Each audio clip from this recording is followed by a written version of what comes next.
Well, hello everybody, good evening. I'm Krishnan Guru-Murthy and welcome to the second of these summer lectures in aid of West London Action for Children. If you're with us, you probably already know a little bit about the charity, but just in case you don't, you'll hear a little bit more about it from our guest in a moment because he's patron of the charity. But West London Action for Children offers a range of counselling and therapy services for children and families in need who are based in Hammersmith and Fulham and Kensington and Chelsea. They support families under stress to develop their confidence and skills to cope with the ordinary and extraordinary challenges of family life. And goodness me, there have been some extraordinary challenges to do with family life over the last few months of lockdown and coronavirus and the easing of lockdown and slightly sort of chaotic easing of lockdown in places. Our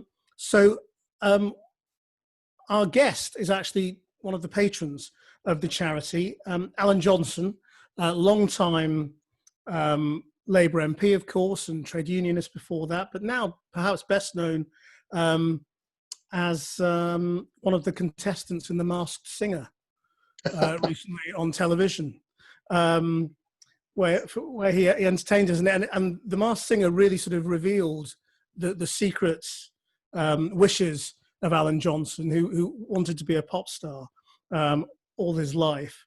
Alan was actually born in West London, grew up sort of in Notting Hill as a young boy, but he was orphaned at the age of 13 when his mother died. His father had already abandoned the family, which is something he's written and spoken about a lot. And he then grew up with his sister in a council flat in Battersea. He was obviously a bright boy. He went to grammar school in Chelsea, but left at 15 and became a postman. And kind of the rest is history. He led the Union of Communications Workers. And in 1997, he, well, I won't say parachuted in, but was given a seat very, very quickly just before the election and spent 20 years in Parliament, during which he held some of the biggest jobs in the cabinet. He was Education Secretary, Health Secretary. He almost had a very amusing acronym that was going to replace DTI.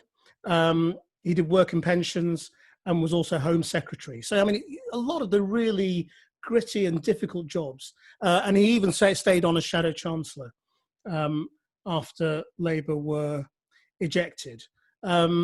He's written 4 acclaimed books, 3 of which are memoir, and the 4th is a musical memoir, which takes us through his musical memories. And we're going to talk a little bit about all of that during the course of this evening. So, Alan, welcome. Thank you, Christian. Tell us, I mean, a little bit about the charity, because you know a lot more about it than I do, and why it's so close to your heart.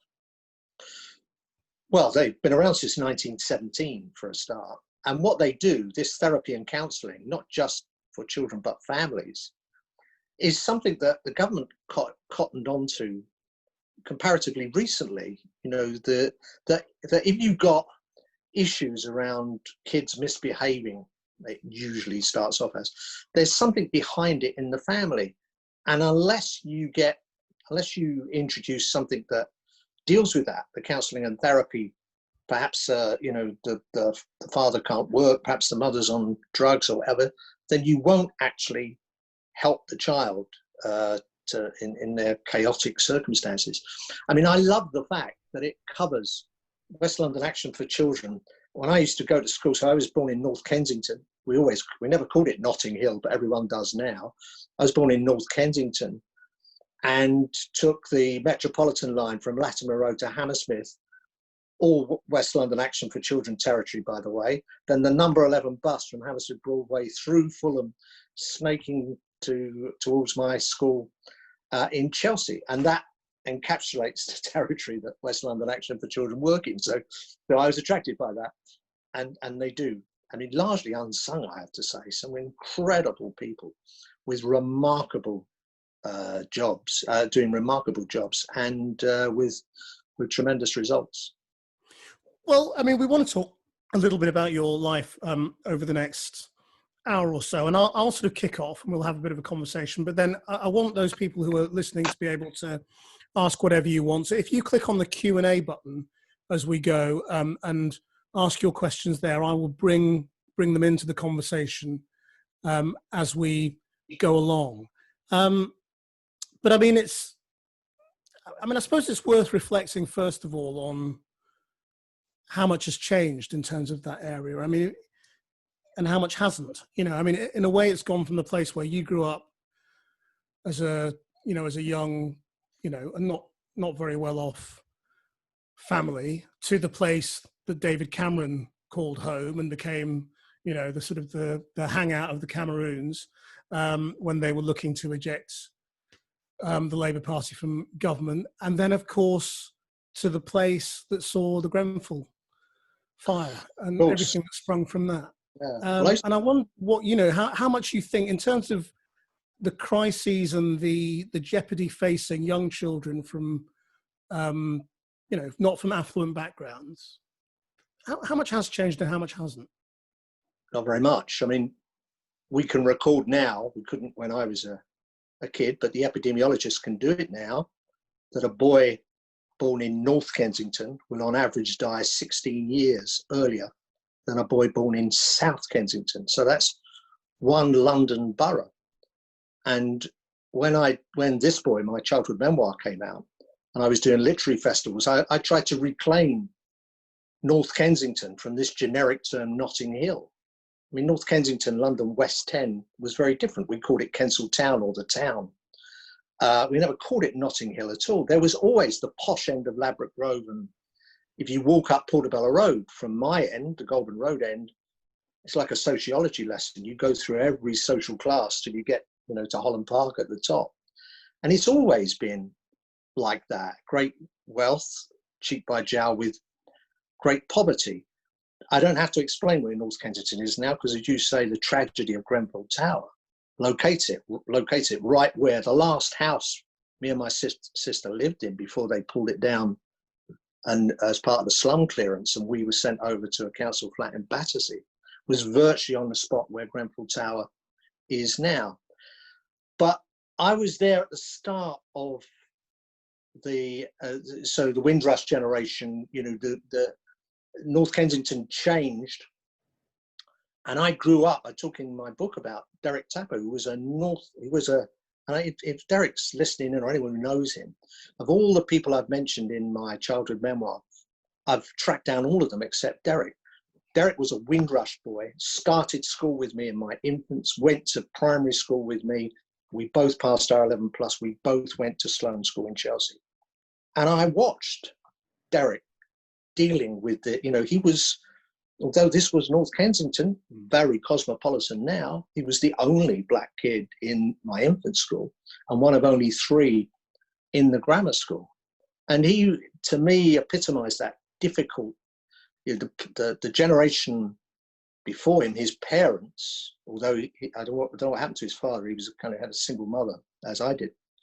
But whereas the parents came over, usually the men first, to find work and then bring their families at the behest of the British state to come and deliver the post and push the hospital trolleys and all of that, Mother country needed them. The way they were treated by teddy boys and various the time of the room to let, no dogs, no Irish, no blacks. I mean, I saw those cards every day as I walked through the streets. Their kids like Derek, who was born here, weren't going to put up with that. And I saw that. I moved out of North Kensington because I came back after I'd gone to Battersea. Then my sister got married, moved to Watford, and said she wants me to go with her. I said, I'm not moving to the north. So I went back across the river to North Kensington. And I left finally when I was 19. And me and my first wife, I got married at 18. My first wife got a council house out in Slough. And, at the time I was leaving, I'd seen from, Kelso Cochrane was murdered on the corner of my street, Southern Street, on Whitsun Bank Holiday, 1959. First time I'd ever seen your profession, Krishnan, TV, so much as they were, BBC and ITV, on the street corner, taking photographs of our area. Oswald Mosley came out of the great fascist leader, but in terms of historical facts, he came out of retirement to stand in the North Kensington general election that year in 1959. So I saw all that. I lived through the Notting Hill race riots, and it's that side of it has settled down to a huge. It is a very cosmopolitan area, but that difference in life expectancy, that terrible, obscene statistic, which is basically the difference between South and North Korea, by the way, 16-year difference in life expectancy, for that still to be going on. And for some of the stories that we heard, not all of them, but some of the stories we heard coming out of Grenfell, it doesn't seem to have changed that much in terms of an underclass that just, no matter what their efforts, find it difficult to break out of the circumstances they were born into. Now, when you go to your musical memoir, your first musical memory is when? Is it late 50s, isn't it? 57. 57. So what's your first musical memory of this it's area? listening to the radio on a Sunday lunchtime. You only had three choices. You had the light program, the home service, or the third program. That was it. And Sunday lunchtime, two-way family favourites came on at 12 noon. And people of my generation that hear the theme tune, it's a lovely song called With a Song in My Heart. You hear that and you smell roast lamb. It's Sunday lunchtime. And every week they'd have a record that had the most requests. And people, of course, in those days sending in postcards and letters, pre-internet, fax and all that. And so it'd be called the Bumper Bundle. The record that received the most requests was the Bumper Bundle. And on this particular week in 1957, it was Bing Crosby and Grace Kelly singing True Love. And I remember it because my mother, who had a very hard life and, came from a family of 11 in Liverpool. And her grandmother had died at 42. Her mother had died at age 42. And my mother was always convinced that she would die at age 42, and she did. And she was, married a feckless, drunk wife beater. So she had a hard life. But watching her sink into sort of battered old armchair in Southam Street in North Kensington, listening to the big radio rentals, we always rented a radio. She must have paid for it 100 times over, that was set up high, plumbed in, so you couldn't turn the dial. You just had a switch with those three channels. Watching her shushing us into silence whilst being carried away by this lovely Cole Porter melody, True Love, was my first indication of the power of music to take someone out of themselves. So that's my earliest music memory. And then the book, I'm not here to flog the book, by the way, but it goes through my times in the 60s, trying to make it as a rock star, the bands I was in, the record I made when I was 16, which you can get on YouTube, by the way. Strongly advise you not to. And then I thought I'd be a songwriter. And when I got to 32, I sent off a whole batch of my songs that I'd recorded on a compact audio cassette that hadn't been out for long, with an acoustic guitar, my fabulous songs, sent them off to Elvis Costello, who was my passion then and now. And as I say in the book, I'm still waiting for a reply. So that's when I went off to. So it was a good 20 years of dreaming of being a pop star, was it? First of all, being a pop star, and then being, okay, if I'm not going to be a rock and roll singer, while I'm a postman, I was still writing songs. And one day I'm going to be discovered and I'm still hoping, actually, Krishnan, maybe this program will help. I mean, I think what's really interesting, I wonder what your perspective on it is, but I mean, since you became a writer, I think you've been seen in sort of quite a different light, in many ways. And the fact that you were such a good writer sort of helped redefine you. And I just wonder how you see that, yourself, sort of that your memoirs are, incredibly detailed. And I sort of wonder how you remember so much for a start in such detail, and how things like, and how when you come to the music memoir, you're still able to write about the same period you've already covered in different ways. In a different way. Now I'm writing fiction, which is the real, my books have been very successful and they've won a lot of prizes, and I'm really proud of that.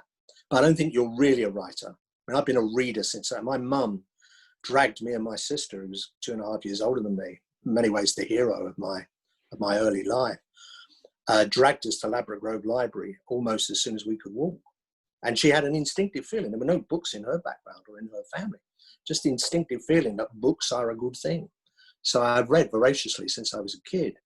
But I don't think you can call yourself a writer until you've developed plot and character. So I'm working on fiction now. So how have I noticed a different perception? Yes, I have. And a different world, a wonderful world of public meetings. You know, you go to book festivals, and where it's in a small village, loads of places have book festivals now. Or whether it's at the Glastonbury of the book world, which is the Hay Festival, or, you know, Cheltenham or Edinburgh Festival, book festival.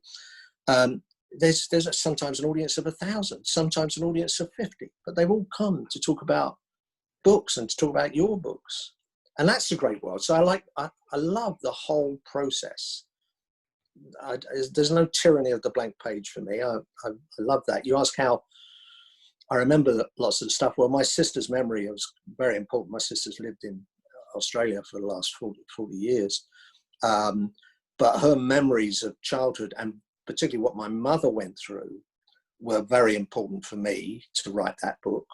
But then it is surprising what you remember when you sit down and concentrate. I mean, actually, I've kept... What's the triggers? The triggers are just a year and a place. The music was a great trigger in the last book. But if I think about starting school and I think about Derek Tapper, then I think about Tony Cox, the other mate, and then I think about the teachers, and then I think about some incidents that happened to me. And I can remember very clearly, for instance, Kelso Cochrane's murder. I remember all that was going on there. Mosley standing on a soapbox on the corner of Golden Road, you know, with his vile racist stuff. My mother told me not to go anywhere near him, but I've got this memory of that happening. And then you remember the pubs, and you remember the Totters, you know, with their horse and carts, and you remember it just flows. It does come to you. But I have kept a diary since I was 26, so that helped with the later ones. Why did that start? Why did you start writing a journal? Because there was interest in an Alan Johnson book. So, you know, I was a backbencher, firstly for the first time, because I came in 97 here where I live now in Hull West and Hessle. And I'd only known government, and years as a government, 11 years as a government minister. And then suddenly the electorate decided to dispense with our services. The red boxes had gone. You know, I wasn't Home Secretary. Theresa May took over as Home Secretary from me. And, you know, you got time to do other things. There was interest in an Alan Johnson book. There was interest in the diaries. They were too personal. I didn't want them published. But then I had an agent called Andrew Kidd, the only American season ticket holder of Queen's Park Rangers, which is my team, by the way, who said to me, why don't you write about your childhood? You've touched on it a few times, but you've never really told that story. And the idea of telling the story of my mother, in a sense being her biographer, because she died young, and when I was young, so could this help me get to know her a bit more as well? And that's what it was going to be. But that was a huge success. It won the Orwell Prize in the Royal Society of Literature. I actually meant sort of why had you started writing a diary as a young man? Oh, is that what you meant? Sorry. Yeah. I like this idea that the Victorians had of a day unrecorded as a day not lived. I read about it somewhere and I thought, well, hey, no one ever thought then you'd be walking about with a camera in your pocket, and nobody thought then that you could record. I mean, it's difficult enough recording music, to get a reel-to-reel tape recorder to record your music back in the 50s when I started bashing away on the guitar. So the idea of just recording every day, no, they're all here, from 1976 onwards, and it's a Boots page-a-day diary, and I filled them in meticulously until I became a union general secretary. Then it becomes sparse, but there's still a diary there for every year, and still much of the stuff's there. Did I ever imagine sometimes I'd be a kind of modern day Samuel Pepys. I think there was a little bit of pretentiousness in there as well. You know, I used to write little poems and lyrics in them, hoping one day someone would discover them. But no, it was really just so that I can look back and remember what happened. So I mean, you clearly had sort of, a fantasy of your own, of your own success, whether it was in music or whatever it might be, from a very young age. And so how did that come about? I mean, was that from your mother or was it just innate? That's a very good point, actually. Nobody's ever said that to me. I think that's true. I think I did have a fantasy of my own. You know, in my mind, when I was a kid and I was writing songs in my head, you know, Alan Johnson was a big pop star in this kind of imaginary world of a top 20 that I invented. And it was even, Alan Johnson was a kind of corporate brand for all these companies. And there was an Alan Johnson TV channel and all of this. Was it my mother? No, my mother wanted me to be a draftsman. And I would have been, I say in Please Mr. Postman, my second memoir, trying to describe what it was like joining the old GPO, Uniformed Civil Service, where a third of the recruits were ex-servicemen. And there was a route up. Actually, many people I met in Whitehall, or some senior civil servants, had started life as a telegram boy with the post office, age 15, and trying to describe that. But as I say now, I'd have happily continued to be a postman. I loved being a postman, particularly a rural postman, which is my last, when I transferred out to Slough, I was in a little place called Littleworth Common. Used to deliver the papers for people, deliver coal for old ladies, give people a lift around. It was Postman Pat without the black and white cat. And I'd have been happy doing that, but the union really got me, excited. And then this huge desire to work my way up that you described kind of was encapsulated by the union. I saw people on the executive council, lay members of the executive council. When I went to my first conference, I thought, I'd like to do that. And when I was on the executive council, I saw national officers. I thought, I'd like to be a national officer. And when I was a national officer, I wanted to be the general secretary. So, but that was never the same in politics, by the way. I was going to say, I mean, so what was the trigger for politics then? I mean, did you grow up with a sense of injustice, or, because you became a communist, didn't you? So what was the sort of... No, I didn't become a communist. That's sometimes... No, I bought Newsline, which was the newspaper of the Workers' Revolutionary Party, and I read Marx. I've got Das Kapital up on my bookshelf, both volumes. And unlike Harold Wilson, I did get past the first page. So, I used to ponce around at parties trying to impress people with my knowledge of the theory of surplus value. But I was switched on to George Orwell from my English teacher, Peter Carlin. Everyone's got a teacher in their lives. Peter Carlin, when I was 14, a year before I left, got all us boys in the class reading Animal Farm. It was an all-boys school. Passing it round between our hinge-lidded desks and reading a page each. And then he would explain the subtext of the Bolshevik Revolution.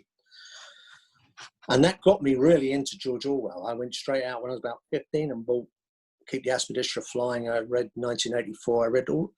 And Orwell was a great teacher. He was a democratic socialist, warning about the dangers of totalitarianism. And I saw that very early. So it's right. I never joined the Communist Party. Right. And what the nearest I got was one of my heroes was Jimmy Reed, led the great Clyde shipbuilders working. And he was a great character in the early 70s, and he was sort of like a hero to me. And maybe I say in the book, I might have kind of been to stay in the Communist Party, but he left the Communist Party and joined the Labour Party.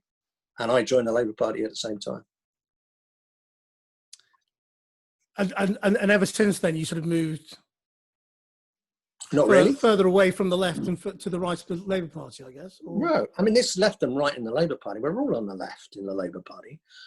But, if you want to take us the difference between Bev-in and Bev-Ann, there's a great biography Andrew Adonis has written about Ernest Bevin that's just out. Bev-in is the forgotten man. Bev-Ann is the one who gets everyone's juices flowing. And, rightly in a sense, the great architect of the NHS. I mean, the NHS wouldn't have existed, I don't think, if we'd missed that one opportunity that Bevan grasped. But if you look at Bevin, you know, the seventh son of a farmer who never knew his father was. His mother died when he was 8. He was at work when he was 10 on a Somerset farm doing a 40-hour week. Bevin rose to form the Transport and General Workers, be a great Minister of Labour and then a great Foreign Secretary. And what Bevin, the difference between Bevin and Bevan, is kind of the difference between the two strands of the Labour Party. You've got the people that, you know, have got terrific eloquence about a vision of a society, and then you've got the people who are toiling away at the coalface trying to create it, doing all the things like negotiating agreements, like getting a minimum wage, like pension arrangements for workers, like maximum working time, like proper union agreements to protect people's working rights. And there's always a contrast between those. And I was at the utilitarian end of that. I was at the Bevin. I was a Bevinite, not a Bevanite. And that's always been my approach. And I think the Bevans are great, and that's what makes the party good. But I've never been tempted into the hard left, you know, which is where you get people who say they wouldn't even talk to someone who's not of their political persuasion. I don't understand what kind of humanity lies behind that.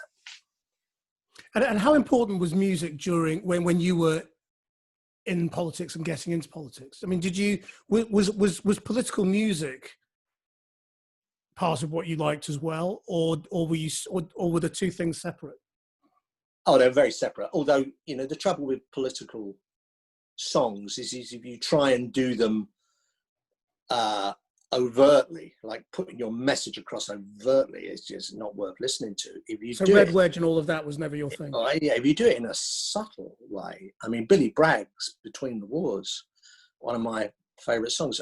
Elvis Costello's Shipbuilding is one of the great political songs. You have to delve into it a bit to realise what he's saying. And in my early years, Dylan, everyone, I mean, you know, I came through the Beatles, who I adore, and Dylan, and me and my mates were copying down he didn't have the lyrics on the album then. The Beatles started that with Sgt. Pepper. But listening to Gates of Eden and Masters of War and this amazing stuff that Dylan was producing, you know, we were writing the lyrics down, trying to sort of eke them out of the vinyl. And I suppose that was part of my political education. That, Mr. Carlin and George Orwell, the books I read, you know, Jack London and all of that, put me where I was politically. I knew where I was politically, and that was on the left. Never attracted to the far left, because that, you know, I was always conscious of the fact you would have to have a secret police to keep all that, you know, that kind of level of ideological purity demanded of people. That intolerance of any other view never attracted me at all. The more I saw it, the less attractive it was. One of our guests, Meg Kaufman, asks, did you ever meet any members of the Clash? No, I didn't know. Although London Calling is the song that QPR run out to in every home match. But let's not get on to QPR. No, I never met any members of the Clash. I met Paul McCartney, and Paul McCartney was my idol. How? I was the I was the universities minister. Don't laugh. I was the Minister for Higher Education. So I'm Minister of State in 2004. That's the job when Tony Blair rang me and said, I want you to become the universities minister. I said, Tony, you do realise I never went to university? And he said, precisely, because he wanted someone. I took through tuition fees and would defend them to this day, by the way. So in that capacity, I had to go to the Liverpool Institute of Performing Arts in 2004, which Paul McCartney founded in his old school, and deliver a boring civil service speech about further education in with the Bangles and all these rock stars that were being inaugurated into Lipper's Hall of Fame, and Paul McCartney's on the stage, and I had this boring speech that I eventually just tore up and got a few messages across. But anyway, in the green room, before the event started, Paul McCartney suddenly pops up in front of me while I was eating a cheese sandwich and drinking a cup of tea. He got lots of cheese sandwich crumbs all over him, because I literally was, I mean, if you grew up in that era, you know, and if you lived through the Beatles, I mean, read Craig Brown's brilliant new book, 1, 2, 3, 4.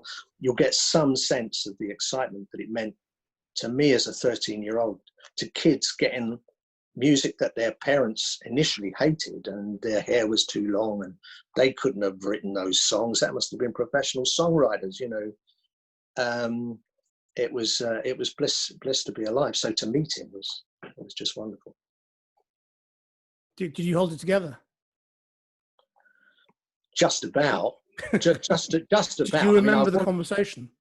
No, except it had to be some. I remember him saying his aunties were over in the corner. Paul came from you know, his mother died when he was young, but there were always his aunties coming around to help his dad bring them up, and there was a crowd of them in the corner, 4 or 5 of his aunties. I remember him telling me about them. I think I was just basically dumbstruck, thinking, "No, I've got to deliver this terrible speech, which Paul McCartney won't be interested in." I'll tell you one thing about that, Krishnan. Eventually, when I got to the rostrum to make this speech, and Paul, in the middle of this long stage, turned to hear me, my words of wisdom, I told him how I always wanted to be a rock star. And to give him a glimpse into my genius as a songwriter, I gave them the lyric of a song about a kid with acne called Bad Skin that I wrote when I was 18. And I quoted the middle 8, which was, "How can any girl want to be with ya when every kiss you get just tastes of Nivea?" And I, you know, I saw Paul recognize the songwriting genius there. It could have been Johnson and McCartney. Let's just talk a little bit about current politics, as I'm sure people want to know what you think. I mean, you did an interview when Jeremy Corbyn was still leading the Labour Party, saying, you know, your end of the party had to get the party back, basically. I presume you feel you've got it back now. Yeah, but I wouldn't be complacent. No, these people don't give up easily. I mean, I say like that because we lived through militant. And, you know, the Labour Party, through most of their history, have been short interludes in Conservative rule. And that's because from the day they were formed by the trade union movement in 1900, people have tried to wear their cloak because they could see that the Labour Party could get to places that the Workers' Revolutionary Party and the, you know, International Socialists, or SWP as they are now, couldn't get to. So they try and don Labour's clothes, and that's what the hard left are all about. And by and large, they detest parliamentary politics. They call it bourgeois politics. And those people came flooding in with the £3 membership. And there was Jeremy, you know, some of my colleagues decided to nominate him, although they weren't going to vote for him. We'll nominate you just to ensure there's a proper range of candidates, forgetting that the PLP no longer had a third of the vote. It was 1 member, 1 vote. So it wasn't Jeremy's fault. He kind of was the accidental leader in a way. But you kind of knew then that we were back to the early 80s, and you had to, you know, no compromise with the electorate kind of thing, or let's offer the electorate everything. Let's give them, you know, Christmas lights and free gifts and God knows what. And, you know, eventually it would come back to serious politics. And I think it has now as well with Keir Starmer. But, you know, as I say, you can't be complacent about these things. I'm much happier now being, I describe myself as an author and former politician. And I'm very glad about that. So do you feel, I mean, do you think Keir Starmer will be Prime Minister? Or do you think it's just I think we got way too early? And I was wrong, because I despaired of, you know, I thought once these people took over the whole of the machine, you know, momentum's there as a, you know, fan club for Jeremy Corbyn and Corbynism. It looks to me very much like a party within a party. I mean, I don't know why I'm the only one noticing this, but they act independently of the leadership, had their own whipping system. So I thought we'll never get the party back, because they captured the castle, which Militant never did. They never got the leadership. And then it was kind of seeping down through the NEC, through the conference arrangements committee, all these important esoteric areas that they were taking control of. Keir Starmer's guts to actually take this on, and appetite and fortitude and energy to take on this terrible task of turning this round after the worst result in our history, has to be admired in itself. And I think a combination of his skill and some pieces of good luck, now looks like we will have the party back to democratic socialism and the kind of Labour Party that actually applauds the things we've done in the past. For the last since 2015, Labour governments were all traitors. The culture of betrayal was deeply ingrained. I mean, you've got a perspective on the last few months as well, because you were health secretary for 2 years, I think, wasn't it? I was, yeah. And you had crises during that time as well, including MRSA. What's your perspective on how the country and the government have risen or not to the occasion? And we had a pandemic. I mean, that was the last time there was a pandemic, and that pandemic was swine flu, H1N1. The return of H1N1 after Spanish flu in 2018 purported to have killed anywhere up to 500 million people. And it was back in 2009, started off in Mexico. And I was the health secretary at the time. And that's why I began this when I was asked on, programs like your own to come on as the last health secretary to the pandemic. I was saying, look, don't worry, the government will have a plan here. I'm loath to kind of attack government because it's such a easy thing to do in a sense where they're in a crisis. I've still got, I'm still part of the Union of Former Home Health Secretaries, and I can understand what a difficult job it is. But whereas I was saying, look, they'll be prepared for this, pandemic has been number one on the government's risk register since 2008. It still is. Terrorist attack is number two. A pandemic is number one. They will, of course, be ready for it. It doesn't seem as if they were. And people say, I've heard Jeremy Hunt say, who's been a good critic on this as chair of the Health Select Committee, that the issue was that this was a respiratory pandemic and not a flu pandemic. We were all expecting a flu pandemic, and this was something different. That's fair enough, but you need virtually the same PPE equipment. You need to have antiviral drugs prepared, and you need to have noticed SARS in 2002, which was a respiratory pandemic. You need to have noticed what was going on. And you also need to work very closely with the WHO and listen to what they say. And Trump is not the only one now criticizing the WHO. Back in February, the WHO said one piece of advice: test, test, test. The countries that followed it were Singapore, South Korea, and Germany. And countries that ignored it were the UK, USA, and others that, so I don't think it's been the government's finest moment. And I'm amazed that they did let that preparation that should have been there, irrespective of which political party was in power, let that slip. I mean, it'll all come out in an inquiry eventually, but it is surprising, to say the least. Do you think there's a culture not just in politics, but in the establishment, the civil service as well, that finds it difficult to think we can learn from Asia? I mean, it's been very interesting looking at sort of, us follow what Asia has done on testing and then contact tracing and now on face masks months after they did it. And you kind of just wonder, well, what is our problem with just doing what they do from the beginning? You might have put your finger on something there. I don't know whether that's kind of some inherent European superiority. Is this an exceptionalism thing? That they feel that this is not. I mean, the WHO have been involved in all of this, of course, and are responsible for eradicating smallpox, incidentally, the first time that human activity has stopped a disease in its tracks.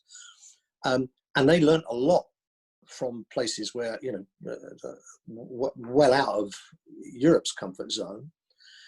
And the message that they are saying continuously is, if the Western world or the more prosperous parts of the world don't help countries that are struggling financially to bring their health services up to standard, it'll affect us because, you know, pandemics sweep across the world. They know no borders and no boundaries.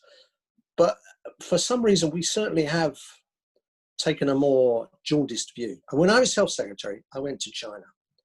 And I'm almost reluctant to say this because I know when I was health secretary, I got a lot of brickbacks, but I went and saw that in Chinese hospitals, they have normal medicine. They have a dispensary for the drugs that we would have in hospitals here. And next to it was Chinese medicine.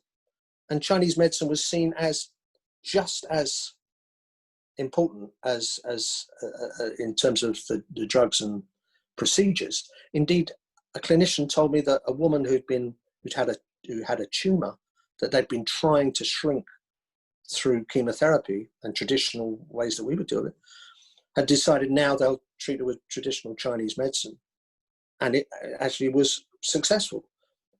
We turn our nose up at that. Every single Chinese hospital has Chinese medicine and, let's call it Western medicine.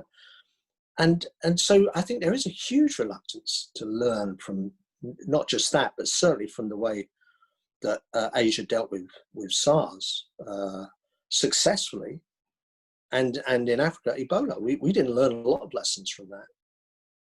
And to sort of link this back up with where we started, really, having seen the anti-racism protests that have come from George Floyd and the killing of George Floyd, what have you thought about structural racism and how it has affected, the boy you were at school with, and all the sort of the kids who followed in the areas where you grew up? Has it made you think differently at all? Yeah, it has, because I think I assumed, that those days were gone. That in fact, I used to say this at book festivals when people used to ask me about, when I talk about Derek Tapper and Kelso Cochran and all the things I saw and the terrible way that people of colour were treated, whatever colour it was. Incidentally, I went from West London to Slough, which had a very big Asian community, and I kind of the progress over those years, I was saying to people, means that we'll never go backwards. And I've kind of been questioning that, not just because of Grenfell Tower, but because of what happened in America, and because of the stories you're hearing now about Black people's lives, and some of the reason for those statistics of these health inequalities are very much wrapped up in race as well. I mean, in education, it's a bit different. I mean, white working class boys, because of the effort that was put in, proper effort, it's something I'm proud of that our government did, of those sink schools that kids in Stockwell and Brixton were just expected to do badly, and Black working class kids were sort of written off. And God, the results of the effort has shown that's changed incredibly. But in those inequalities, I think it's still the case that it's people of colour and ethnic minorities that are at the wrong end of those statistics. Well, one of the things that critics like Renée Edo-Lodge, I don't know whether you've read her book, say is that when we talk about the working class in Britain, politicians usually mean white people, white working class. And they forget that actually ethnic minorities are disproportionately affected by class as well as racism. And is that fair criticism? Absolutely, fair, spot on. We do tend to do that, and I think it's a generational thing as well. I think I'm now at the stage where what I describe as my youth is defined by other people as social history, but for people who came through, the people I grew up with in those slums in North Kensington, who were so frightened of seeing a couple of Jamaicans walking down the street, they weren't bad people. There were some bad people amongst them, but they weren't bad people.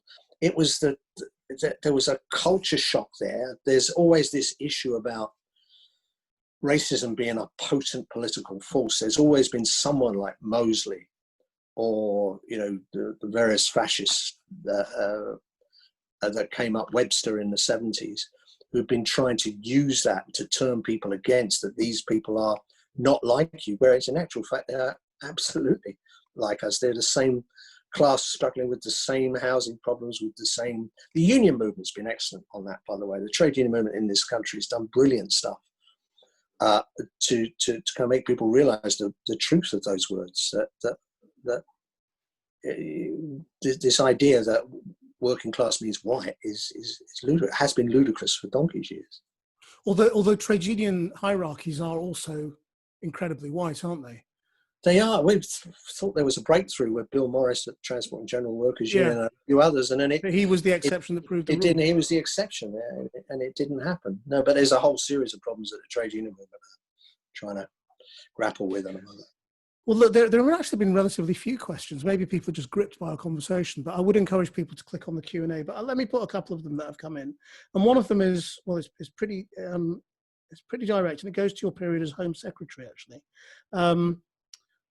Joel Donovan asks, in 2010, 5 judges concluded that MI5 knew, at the very least, about Binyam Mohammed being subject to sleep deprivation and other ill treatment at the hands of the CIA in 2002. Your response as Home Secretary was to attack the media coverage of MI5's role and comments by your shadow David Davis as baseless, groundless accusations. Looking back, do you still think that was the right response? Yeah. Look, I mean, the thing about MI5 and the people who risk their lives to defend this country is they've got no one to speak up. They can't speak up for themselves. There's no union of MI5 workers. It's the Home Secretary's job, first of all, to make sure that they are acting in accordance with all the protocols and procedures that.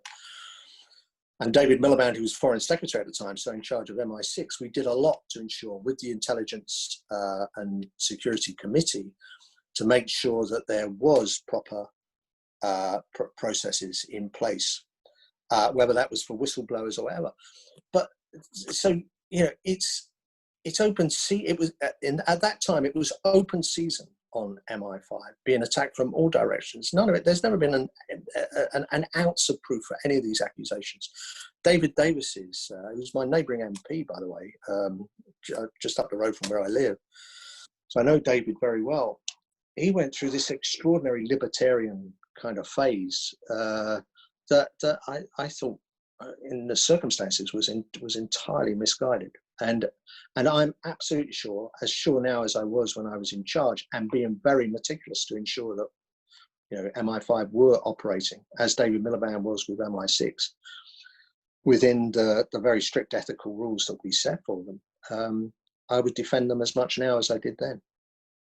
So how, I mean, just to clarify that, how do you sort of square what the judges said with when you say there's not a shred of evidence?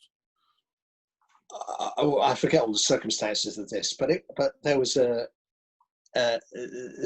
period where the accusations were flying about. I mean, that judge's comments can't be disregarded, but I mean, perhaps I'm getting the wrong issue, but there was a period where there was all kinds of allegations being made, and some of them have been repeated since, and none of them have ever been proven, but it's not stopped people making accusations.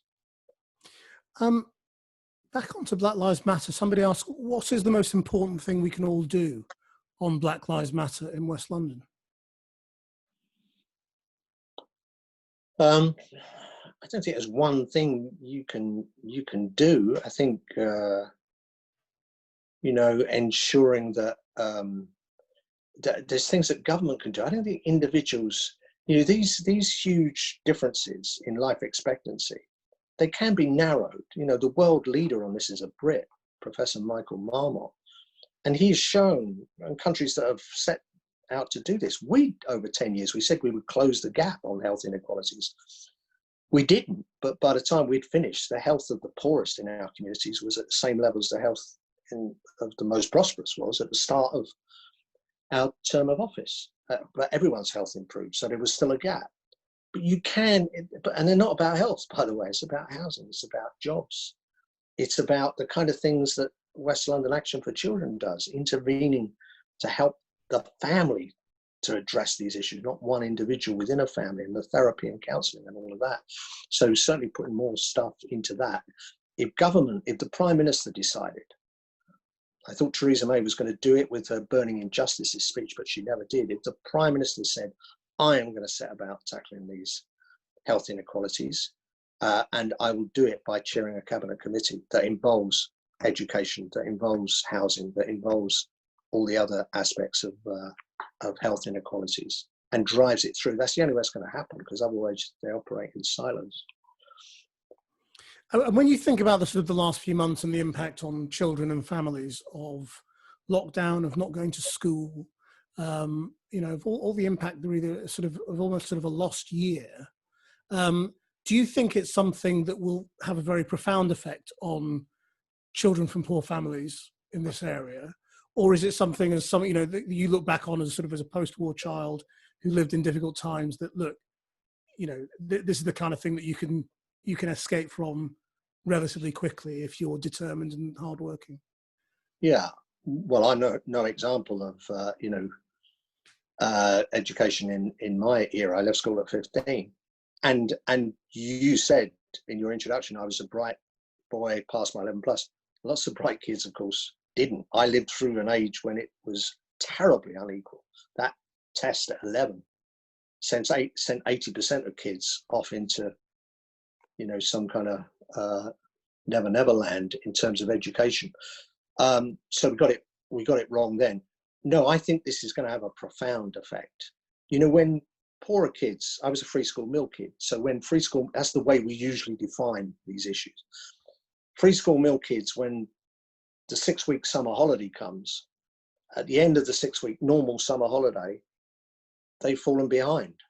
That's what these kind of kids come from, that kind of background. There isn't, someone tutoring them at home. There isn't the ability to get a computer or the computer shared, or there's a chaotic lifestyle that they're having to contend with. So they fall behind in those normal circumstances. The effects of this, and I think the government have been terribly inept in lots of ways, but in not planning to get kids back into schools. I know lots of people are blaming the unions now. The unions will always seek safeguards for their members, but they don't represent kids. There's no kids paying their subs to the National Education Union. And with the correct safeguards, we should have had kids back in school now, and that's particularly going to be adverse. It's particularly have an adverse effect on poorer kids.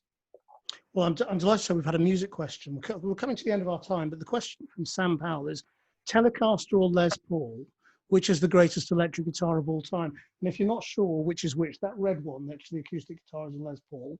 Hey. And the one next to it is a Telecaster. They must be paying you well at Channel 4. All I can say. I've never been able to, by reputation, of course, I would say the Les Paul. I've got a Fender Telecaster over at the back here, and I watched, my great hero was Jeff Beck when I was hanging around the Marquee Club in the 60s, and watching the Yardbirds, and watching Jeff Beck, thunder away on a Fender Telecaster. And so I would say emotionally it's the Telecaster. Intellectually, it's the Les Paul. How much guitar playing are you doing these days? More now. The fingers have hardened again. So I didn't play at all in the 11 years I was a government minister. I never picked up a guitar, but then started to get back into it. And my oldest son, who's been in the music industry, Jamie, and recorded with Paul Weller, 4 of Paul Weller's albums, Razorlight, Robert White, all of these. He is a fantastic musician as well as a recording artist, and I am Zooming him every Friday for a proper lesson. A proper lesson. Now on pentatonic scales. I just learnt through Bert Whedon's Play in a Day. I didn't get onto pentatonic scales, but I'm onto them now. Well, Alan, thank you very much indeed. It's been a pleasure to talk to you. Thanks, Krishnan. And if you have any, I don't know whether you have a closing thought for anybody who is thinking about supporting West London Action for Children, but it's obviously a critical time for them in fundraising terms. It is, and please do. You know, this is not a charity that you hear about a lot. The work it does is phenomenal, and please do contribute, because they need every penny they can get. Thank you very much indeed. There is another of these talks next week, I believe, and you will get an email if you signed up for this one to tell you all about it. I hope you enjoyed them, and I hope they're a success. Alan, thank you very much indeed. Cheerio. Thanks. Bye-bye.